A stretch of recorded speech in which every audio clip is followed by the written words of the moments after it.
ആദാബ് പ്രിയപ്പെട്ട കുട്ടികളെ, 5ാം ക്ലാസ്സിലെ ആങ്ക് കെ താരോ എന്ന പാഠഭാഗത്തിലെ പ്രവർത്തനങ്ങളാണ് ഇന്ന് ചർച്ച ചെയ്യുന്നത്. ഇതാണ് നമ്മുടെ പാഠം. പ്യാരെ ബച്ചോ ന്യാരെ ബച്ചോ സബ്കി ആങ്ക് കെ താരെ ബച്ചോ, തും ഹോ ചാന്ദ് സിതാരെ ബച്ചോ, തും ഹോ രാജ് ദുലാരെ ബച്ചോ, आपस में मिलजुल कर रहना, हर एक से तुम प्यार से रहना, सच्चाई पे चलना बच्चों, अच्छाई पे मरना बच्चों, अच्छे सच्चे तुम बन जाओ, देश का अपने नाम बनाओ।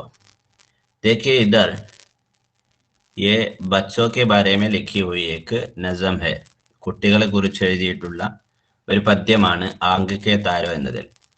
സ്വാഭാവികമായും ഒരു പദ്യത്തിലെ ആദ്യത്തെ പ്രവർത്തനങ്ങൾ പദ്യത്തിലെ വ്യത്യസ്ത ഈണത്തിൽ അവതരിപ്പിക്കുക. മുഖ്തലിഫ് തർജ്മെ ഗാന, മുഖ്തലിഫ് തർജ്മെ ഗായെ എന്നതും അതുപോലെ തന്നെ മിൽ ജുൽക്കർ ഗായെ എന്ന രീതിയിലുള്ള 2 ചോദ്യങ്ങൾ ഉണ്ടാവും. ആ ചോദ്യങ്ങൾ നിങ്ങൾ സ്വന്തമായിട്ട് നിങ്ങൾക്ക് ഈ പാട്ടിനെ വ്യത്യസ്തങ്ങളായ ഈണത്തിൽ അതിമനോഹരമായി ആലപിക്കാൻ സാധിക്കും. അത് നിങ്ങൾ ചെയ്യുക. അതിനുശേഷമുള്ള 2 പ്രവർത്തനങ്ങളാണ് ചർച്ച ചെയ്യുന്നത്. इसमें पहला ये एक है, इस नज्म में चंद हम आवाज अल्फाज आए हैं. इसमें चंद हम आवाज अल्फाज आए हैं. ഇതിൽ എന്തുണ്ട്? ചന്ദ് ഹം ആവാസ് അൽഫാസ് ഉണ്ട്. ഈ ഹം ആവാസ് അൽഫാസ് ഈ പാട്ടിൽ നിന്ന് തെരഞ്ഞെടുത്ത് എഴുതാനുള്ള പ്രവർത്തനമാണ്. ഇധർ ഏക്ക് ജേസെ ഹെ, ജേസെ ഉദാഹരണം, ഏതുപോലെ, ന്യാരെ സിതാരെ, ന്യാരെ സിതാരെ, നിയാരെ സിതാരെ.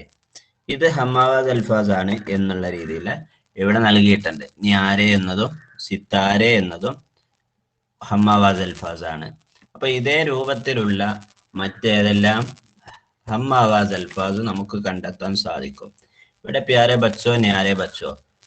അപ്പൊ ഇവിടെ പ്യാരെ ന്യാരെ ഒരുപോലെ, പ്യാരെ ന്യാരെ എന്നുള്ളത് ഒരുപോലെ ആയതുകൊണ്ട് ഇത് നമുക്ക് എന്ത് ചെയ്യാൻ പറ്റും? ഇവിടെ നമുക്ക് ഹമ്മാവാസ് അൽഫാസുകളുടെ കൂട്ടത്തിൽ ഇവിടെ പ്യാരെയും ന്യാരെയും എഴുതാൻ സാധിക്കും.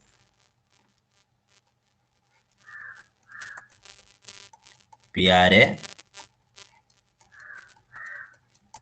ന്യാരെ, പ്യാരെ ന്യാരെ എഴുതിയതിനു ശേഷം ഇനി നമ്മൾ ഇതുപോലെ തന്നെ നമുക്ക് മറ്റൊന്ന് നോക്കാം. ദേഖിയ സിതാരെ ദുലാരെ, പറ്റില്ലേ?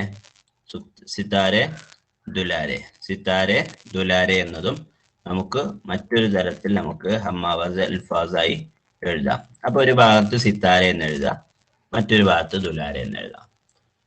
അപ്പൊ ഈ 2 വരി തൽക്കാലം നമുക്ക് ഇത് വെച്ച് അഡ്ജസ്റ്റ് ചെയ്യാം. ഈ 2 വരി നമുക്ക് ഇങ്ങനെ മുഴുവനാക്കാം. പ്യാരെ ന്യാരെ, ന്യാരെ സിതാരെ നമുക്ക് ഓൾറെഡി തന്നതുകൊണ്ട് പിന്നെ നോക്കണ്ട. അടുത്തത് സിതാരെ ദുലാരെ, സിതാരെ ദുലാരെ. ഇനി ആപ്പസ് മേ മിൽ ജുൽ കർ രഹന, ഹർ ഏക് സേ തും പ്യാർ സേ രഹന. വളരെ സിമ്പിൾ ആയിട്ട് ഞാനൊരു കാര്യം പറഞ്ഞുതരാം. വളരെ സിമ്പിൾ ആയ ഒരു പദം ഹർ കർ. ദേഖിയേ, ഹർ എന്നതും കർ എന്നതും, ഓക്കെ, ഇവിടെ ഈ ഹർ എന്നതും അതുപോലെ കർ എന്നതും ഒരു ഹമ്മാവാസ് അൽഫാസ് ആണ്. ഇവ രണ്ടും ഹമ്മാവാസ് അൽഫാസ് ആണ്. അതുപോലെ തന്നെ മിൽ എന്നതും തൊട്ടടുത്തുള്ള ജുൽ എന്നതും, മിൽ ജുൽ, മിൽ ജുൽ എന്നുള്ളത് ഒരുപോലെയാണ്. അപ്പൊ അതുപോലെ അത് രണ്ടും അങ്ങനെ എഴുതാം. ഓക്കെ, ആപ്പസ് മേ മിൽ ജുൽ കർ രഹന, ഹർ ഏക് സേ തും പ്യാർ സേ രഹന. ഒരിക്കലും ഈ രഹന എന്നതും ഇവിടെ രഹന എന്നും ഇത് രണ്ടും ഒരേ പദങ്ങളാണ്. എന്തല്ല? ഹമ്മാവാസ് അൽഫാസ് അല്ല, ഹം ആവാസ് അൽഫാസ് അല്ല. ഇതെന്ത് തന്നെയാണ്? ഒരേ പദങ്ങളാണ്. ചില കുട്ടികൾ ആ രീതിയിൽ അതന്നെ 2 പ്രാവശ്യം വന്നതുകൊണ്ട് അത് എഴുതാറുണ്ട്. അങ്ങനെ എഴുതാൻ പാടില്ല. സച്ചായി പേ ചൽന ബച്ചോ, അച്ചായി പേ മർന ബച്ചോ. വളരെ സിമ്പിൾ ആയിട്ട് ഇത് കിട്ടും. സച്ചായി അച്ചായി, സച്ചായി അച്ചായി എന്നത് കിട്ടും. അതുപോലെ ചൽന, ചൽന, അതുപോലെ മർന, ചൽന മർന. അപ്പൊ ഈ 2 വരിയിൽ തന്നെ 2 ജോഡി കിട്ടി അല്ലെ? അച്ചായി സച്ചായി ചൽന മർന. ഇതുപോലെ തന്നെയാണ് തൊട്ടടുത്തുള്ള തൊട്ടടുത്തുള്ള അച്ഛേ എന്നതും സച്ചേ എന്നതും. അച്ഛേ സച്ചേ തും ബൻ ജാവോ ദേശ് കാ അപ്നെ നാം ബനാവോ. അല്ലേ? ഇപ്പൊ നമുക്ക് ഏതൊക്കെ കിട്ടി? ഇവിടെ നമ്മൾ ഓൾറെഡി തന്നു നിൽക്കുന്ന ഒന്നാണ് ഏത്? ന്യാരെ സിത്താരെ. അത് വിട്ട് കഴിഞ്ഞാൽ തന്നെ നമുക്ക് എത്രണ്ണം കിട്ടിയെന്ന് നോക്കാം. എത്രണ്ണം കിട്ടി? ഒരുപാട് കിട്ടിയിട്ടുണ്ട് അല്ലെ? പ്യാരെ ന്യാരെ എന്നുള്ളത് ഒന്നായി കൂട്ടാം അല്ലെ? പ്യാരെ ന്യാരെ എന്നുള്ളത് നമുക്ക് ഒന്ന്, ഒരു ജോഡി. സിത്താരെ ദുലാരെ 2, മിൽ ജുൽ 3, കർ ഹർ 4, സച്ചായി അച്ചായി 5, ചൽന മർന 6, അച്ചേ സച്ചേ 7. ഇത്രയും ഹമ്മാവാസ് അൽഫാസ് നമ്മൾ ഇതിൽ നിന്ന് വളരെ സിമ്പിളായി കണ്ടെത്തി എഴുതി. വളരെ സിമ്പിളായ വർക്കാണ് അല്ലേ? ഓക്കെ അല്ലേ? റെഡിയാണല്ലോ? എല്ലാവരും എഴുതുക കേട്ടോ.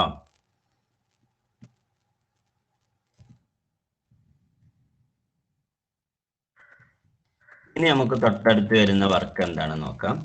എന്താണ് അടുത്ത വർക്ക്? ഇതായിരുന്നു നമ്മളിപ്പോ ചെയ്ത വർക്ക്. ഈ വർക്കൊക്കെ എല്ലാവർക്കും മനസ്സിലായിട്ടുണ്ടാവും. തൊട്ടടുത്തുള്ള വർക്ക് എന്ന് പറയുന്നത് എന്താണ്? ഈ വരിയില്, ഈ പാട്ടില് എന്താണ് കുട്ടികളെ കുറിച്ച് പറയുന്നത്? കുട്ടികളെ കുറിച്ച് ഇതിൽ എന്താണ് പറയുന്നത്? Is Geet ma'am ബച്ചോ K Bare may ക്യാ ക്യാ ബത്താ രഹി ഹെ. കുട്ടികളെ കുറിച്ച് ഈ പാട്ടിലൂടെ എന്തെല്ലാം കാര്യങ്ങളാണ് പറയുന്നത്? ഇവിടെ ഒരു എക്സാമ്പിൾ കൊടുത്തിട്ടുണ്ട്. ആ എക്സാമ്പിൾ വെച്ചിട്ട് നമുക്ക് ബാക്കി എഴുതാൻ സാധിക്കും. ബച്ചേ Aankh K താരെ high. Aankh K താരെ എന്നുള്ളത് പദ്യത്തിൽ വന്നിട്ടുള്ളതാണ്. പദ്യത്തിലുള്ളതാണ് ആങ്ക് കെ താരെ. അതുപോലെ ബച്ചോ എന്നാണ്, അത് എന്താക്കി? ബച്ചേ എന്നാക്കി. ബച്ചേ എന്ന് പറഞ്ഞാൽ കുട്ടികൾ. ബച്ചേ കുട്ടികൾ, ബച്ചേ കുട്ടികൾ. അപ്പൊ എല്ലാറ്റിന്റെയും സ്റ്റാർട്ടിങ് ഫസ്റ്റിൽ എന്ത് ചെയ്യാ? ബച്ചേ എന്ന് എഴുതാം. കാരണം ഈ പാട്ട് ആരെ കുറിച്ചാണ്? കുട്ടികളെ കുറിച്ചാണ്. ബച്ചോ കെ ബാരമേ എന്ന് പറഞ്ഞ അർത്ഥം കുട്ടികളെ കുറിച്ചാണ്. അപ്പൊ ഈ പാട്ട് മുഴുവൻ കുട്ടികളെ കുറിച്ചായതുകൊണ്ട് തന്നെ എല്ലാറ്റിന്റെയും സ്റ്റാർട്ടിങ്ങിൽ ആരെഴുതുക? ബച്ചേ എന്ന് എഴുതും. ഇവിടെ ബച്ചേ, ഇവിടെ ബച്ചേ, ഇവിടെ ബച്ചേ. സ്വാഭാവികമായിട്ട് ഇവിടെ ബച്ചേ ആയതുകൊണ്ട് തന്നെ ഏറ്റവും ലാസ്റ്റ് ആരായിരിക്കും? ഹൈ എന്നതായിരിക്കും. മനസ്സിലായല്ലോ? ഹൈ എന്നാണ് അവസാനം ഉണ്ടാവുക.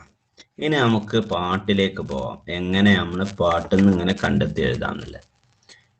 ഇവിടെ ആങ്ക് കെ താരെ എന്ന് നിങ്ങൾ കണ്ടോ? എവിടെ കണ്ടത്? ഇവിടെയാണ് കണ്ടത്. ഈ വരിയാണ് നമ്മൾ എന്ത് ചെയ്തത്? ബച്ചേ ആങ്ക് കെ താരെ ഹൈ. അപ്പൊ ഈ സബ് എന്നുള്ളതിന് പകരം എന്ത് ചെയ്തു? ബച്ചേ എന്ന് എഴുതി. ബച്ചോ എന്നുള്ളത് ഇങ്ങോട്ട് മാറ്റി ബച്ചേ എന്ന് എഴുതി കഴിഞ്ഞാൽ ഇവിടെ ഹൈ എന്ന് എഴുതി. ഓക്കെ. ഇനി നമുക്ക് ഈ വരിയാണ് എഴുതുന്നത്. ഈ വരിയാണ് നമ്മൾ എഴുതുന്നത്. അപ്പൊ ഇവിടെ ബച്ചോ എന്നുണ്ട്. ഈ ബച്ചോ എന്നുള്ളത് ഈ വരിയുടെ ആദ്യത്തിലേക്ക് കൊണ്ടുവന്നതുപോലെ ഇവിടേക്ക് നമ്മൾ എന്ത് കൊണ്ടുവരാ? ബച്ചേ കൊണ്ടുവരിക. ഇവിടെ നമുക്ക് ഇങ്ങനെ എഴുതാം, ബച്ചേ പ്യാരെ ഹൈ. അപ്പൊ അതേപോലെ ഇതും എഴുതാം. എങ്ങനെ? ഈ ബച്ചോ എന്നുള്ളത് ഇങ്ങോട്ട് കൊണ്ടുപോയാല് ഇവിടെ ബച്ചേ ന്യാരെ ഹൈ, ന്യാരെ. അപ്പൊ ബച്ചേ പ്യാരെ high, ബച്ചേ ന്യാരെ high, ബച്ചേ Aankh K താരെ high. അപ്പൊ ഈ 2 വരിയിൽ നിന്ന് തന്നെ നമുക്ക് എന്ത് ചെയ്യാം? 3 സെന്റൻസ് കുട്ടികളെ കുറിച്ച് എഴുതാം. 3 സെന്റൻസ് കുട്ടികളെ കുറിച്ച് എഴുതാം. ബച്ചേ പ്യാരെ high, ബച്ചേ ന്യാരെ high, ബച്ചേ Aankh K താരെ high. ഈ വരി എങ്ങനെയാണോ എഴുതിയത്, ഈ രണ്ടാമത്തെ വരി എങ്ങനെയാണോ എഴുതിയത്, അതുപോലെ തന്നെയാണ് ഈ വരികളൊക്കെ എഴുതേണ്ടത്. ഈ വരികൾ, ഈ വരിയും എഴുതേണ്ടത് ഇതുപോലെ തന്നെയാണ്. കാരണം നോക്കൂ, നമുക്ക് എങ്ങനെയാണെന്ന് ഒരിക്കൽ കൂടി നോക്കാം. അപ്പൊ നമ്മൾ ഇവിടെ പറഞ്ഞ ഈ ബച്ചോ എന്നുള്ളത് എങ്ങോട്ട് വരും? ആദ്യത്തിലേക്ക് വരും, ഇവിടേക്ക് വരും. ഇവിടെ ബച്ചേ എന്നായി. ചാന്ത് സിത്താരെ, ബച്ചോ എന്നുള്ളതിന് പകരം ഇവിടെ നമ്മൾ എഴുതിയത് ഹൈ എന്നാണ്. അപ്പൊ ഈ തുംഹോ എന്നുള്ളതിന് പകരം ബച്ചേ എന്ന് എഴുതി കഴിഞ്ഞാൽ ഈ ബച്ചോ എന്നുള്ളതിന് പകരം എന്ത് ചെയ്യാ ഹൈ നെയ്ത. ബച്ചേ ചാന്ത് സിത്താരെ ഹൈ. മനസ്സിലായല്ലോ? ബച്ചേ ചാന്ത് സിത്താരെ ഹൈ. ഇനി അതുപോലെ തന്നെ ഇവിടെ ചെയ്തതുപോലെ തന്നെ തുംഹോ എന്നുള്ള നമുക്ക് വേണ്ട, അതിന് പകരം ബച്ചേ എന്ന് എഴുതുക. ബച്ചോ എന്നുള്ളതിന് പകരം ഹൈ എന്ന് എഴുതുക. അപ്പോ ബച്ചേ രാജ് ദുലാരെ ഹൈ. മനസ്സിലായോ? ബച്ചേ രാജ് ദുലാരെ ഹൈ. അപ്പൊ ഇത് ഈ 3 വരി ഏകദേശം ഒരുപോലെയാണ്. ഈ 4 വരി ഏകദേശം ഒരുപോലെയാണ്. വലിയ വ്യത്യാസങ്ങളൊന്നുമില്ല, ഒരുപോലെയാണ് വരുന്നത്. അതുകൊണ്ടാണ് നമ്മൾ ഈ രീതി ഇവിടെ സ്വീകരിച്ചത്.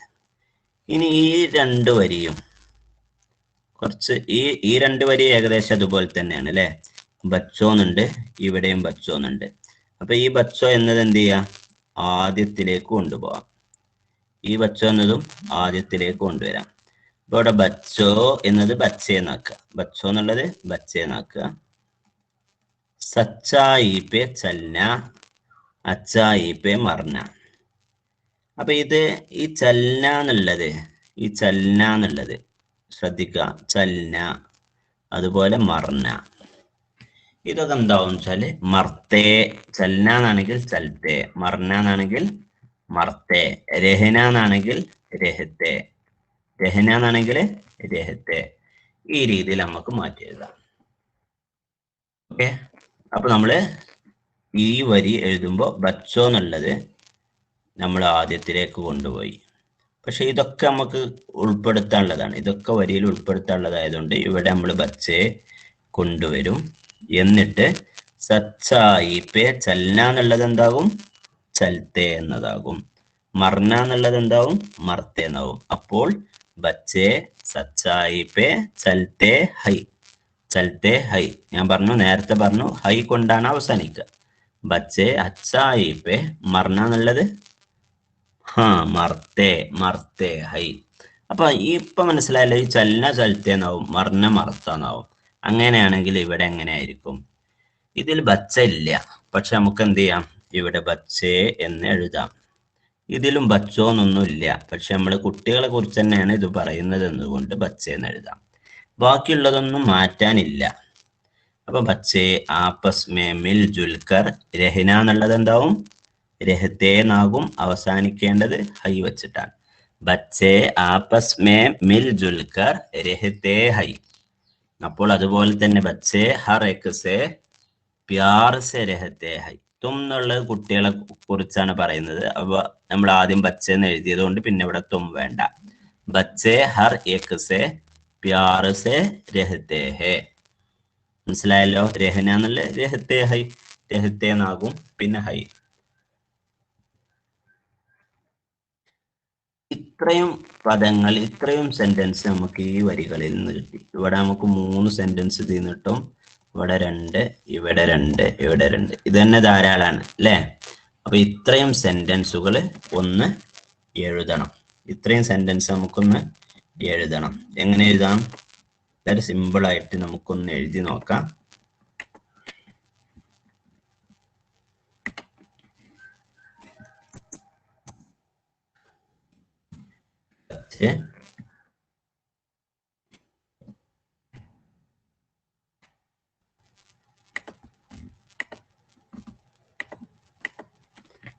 बच्चे ഒന്നാമത്തെ വരി ബച്ചേ പ്യാരെ ഹൈ, ബച്ചേ പ്യാരെ ഹൈ. രണ്ടാമത്തെ വരി ബച്ചേ ന്യാരെ ഹൈ അല്ലെ, ന്യാരെ ഹൈ.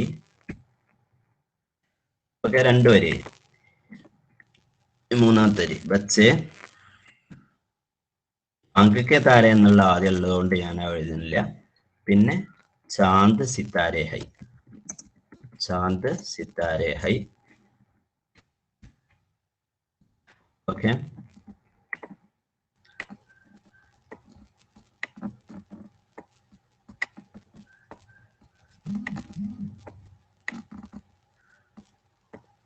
ഓക്കെ. ഇനി ഇതുപോലെ തന്നെയാണ് ആര് എഴുതുക? ബച്ചേ രാജ് രാജ് ദുലാരെ ഹൈ, രാജ് ദുലാരെ ഹൈ.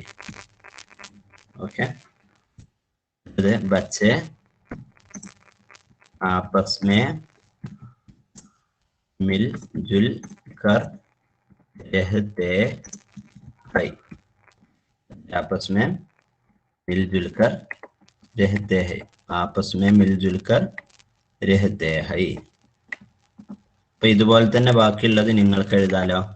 മറ്റു വരികളില് ബാക്കിയുള്ള വരികള് നിങ്ങൾ ഉഷാറായിട്ട് എഴുതുക. आपस में मिलजुल कर रहते हैं, പിന്നെ हर एक से प्यार से रहते हैं, बच्चे सच्चाई पे चलते हैं, बच्चे अच्छाई पे मरते हैं. ഇത്രയും വരികള് നിങ്ങൾ കൂടുതൽ മനസ്സിലാക്കിയിട്ട് എഴുതുക. ഓക്കെ. അപ്പൊ ഇനി ബാക്കി ക്ലാസ്സിലെ മറ്റു പ്രവർത്തനങ്ങളുമായി വീണ്ടും കണ്ടുമുട്ടാം. ശുക്രിയ. ഖുദാ ഹാഫിസ്.